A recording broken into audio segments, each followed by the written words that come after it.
We all know how popular open world games are today. The market for them is huge. But go back to 1999 when Rockstar's GTA series still used an overhead view, whereas Reflections Interactive were planting the seeds of the style we're all familiar with today, by creating 3D open world maps on the PlayStation. Back when Driver was new, I never thought a driving game could provide such a huge map, or should I say maps, with this level of freedom. I was blown away by what I was playing, even though all I did was take a ride. So when I saw it available on the PlayStation Store, I was desperate to return to nostalgic memories of smashing up cars and escaping from the police. But because it came out in 1999, has it suffered from old age like so many PlayStation classics have?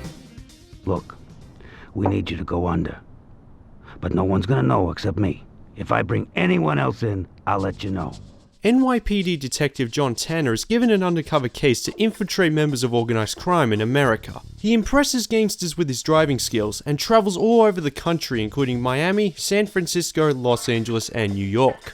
Cash for a key, in and out, wham, bam, boom. There's not much else to say. Tanner is just a cop who goes undercover and does what he's told. There's no conflict or personality in the character, and being a former race driver is the only backstory, hence the driving skills. Truth is, Tanner, 3 years on the department and you're still the best driver I got.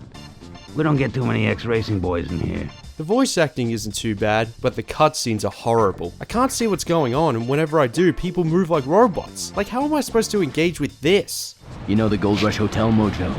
Damn, man! Hey, the treads! Watch the treads, man! You know it. I don't understand why the developers didn't do the cutscenes in-game like Metal Gear Solid, because the segue from cutscene to gameplay showing off the city looks alright for a PS1 game. Like Grand Theft Auto, the story is only there for presentation's sake. My fee. 10%. 20. Man, guys gotta make a living. 15. 20. You know my price. And that's probably for the best, because the whole game feels like a car chase movie. The cities, the cars, the motels, the soundtrack, and the jobs itself. Like, what does this one remind you of? All we had to do was follow the damn train, CJ. The cities themselves are nothing but medium-sized buildings, square streets, highways, and the occasional bridge. Oh, and there's a lot of slowdown. But for a PlayStation game to have 4 cities and a desert free for you to explore was very impressive for its time. I'm surprised Reflections didn't resort to a 2-disc system, which they would eventually implement in the sequel. I need your badge. Any questions? However, before you can admire the research and content put into Driver, first you have to face the worst parking lot in the world. Now, you know how tutorials or first levels are usually designed to teach you the controls without the use of a manual? Well, here, you're given a list of maneuvers to pull off in 1 minute. I mean, where do I even begin? First of all, 1 minute is nowhere near enough to complete 9 maneuvers properly, let alone the first time playing. Why is there even a time limit? Second, the list itself isn't clear enough. Wouldn't it be better to do 1 maneuver at a time with instructions next to it? Speaking of that, third, it doesn't even explain how to do these maneuvers. And when you eventually learn them yourself, you have to figure out the perfect route because you gotta do them all in 1 minute. Fourth, I didn't even use most of these maneuvers in the undercover missions, therefore a waste of time. And fifth, this parking lot is too small. A few cars get in the way, and 4 hits equal instant fail. Maybe I'll give you a call when I need a ride to the grocery store. What a joke. A video game with a tutorial mission this unforgiving would never be allowed today. This parking lot is usually the first thing that comes to mind when people think of Driver, because that's how grueling it is. It's a punchline of atrocious difficulty curves in video games. Hey, man, watch the thing. Anyway, I was able to complete it by some miracle, and the mission hub is a cheap motel with gangsters offering you jobs by the phone answering machine. Sometimes you're given multiple options, which is a good way to increase replay value, but it doesn't affect the plot. We want to use you on a bank job. No hassles.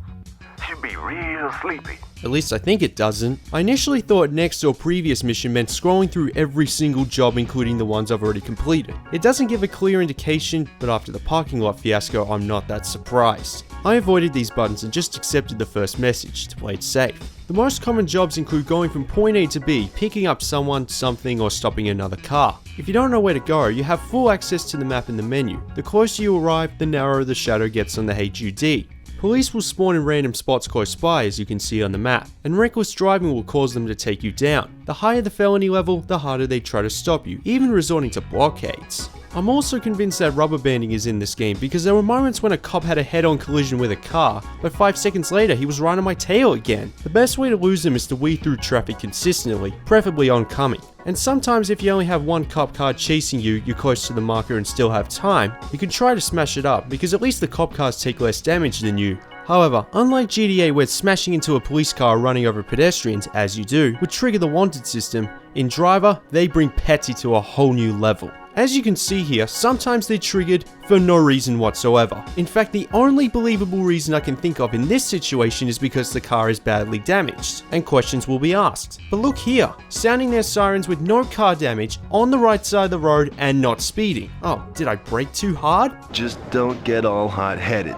They won't try anything. Once you lose them, the felony level remains, so keep glancing at your map because once a cop sees you, you're back to square one with more heat. And this can be frustrating if the job you're doing has a time limit. You're about to reach a marker to complete the mission and all of a sudden a police car spawns right in front of you, forcing you to lose them, and possibly retry the mission all over again because the timer provides little margin for error. Or worse, they could spawn in front of you, smash, roll, and instantly fail. The jobs that force you to have no police tail with time limits are some of the most punishing missions I've ever come across in a driving game.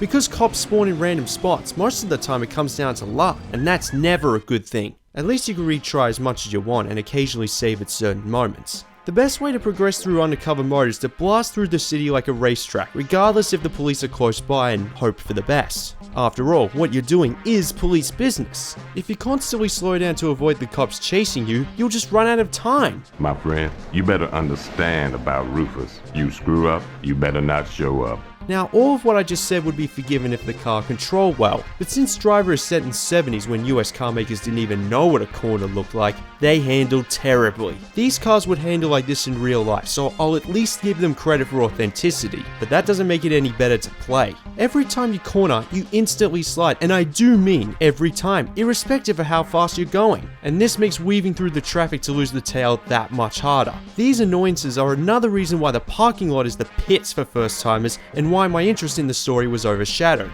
Almost every time a cutscene appears, I'm only thinking about what kind of crazy task they have in store for me next. Well, maybe you need to lean on the guy a little more. I'll leave it to your professional judgment. Fortunately, there's more to Driver than going undercover. Other game modes include dirt tracks, checkpoints, getaway, pursuit, and survival.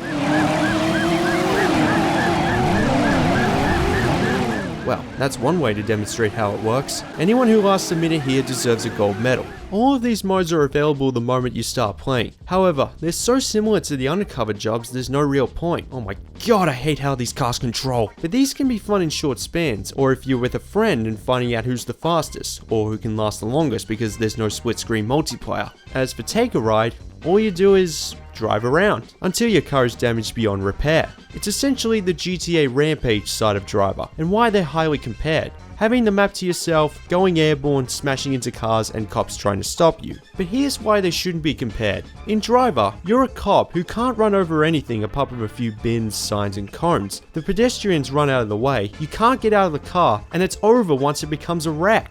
Also, more importantly, Undercover, Take a Ride, they're all selected from a menu, whereas a GTA game has everything on a giant map and there's a marker to reach in order to access a game mode, creating a broader amount of freedom. No wonder GTA 3 is considered revolutionary.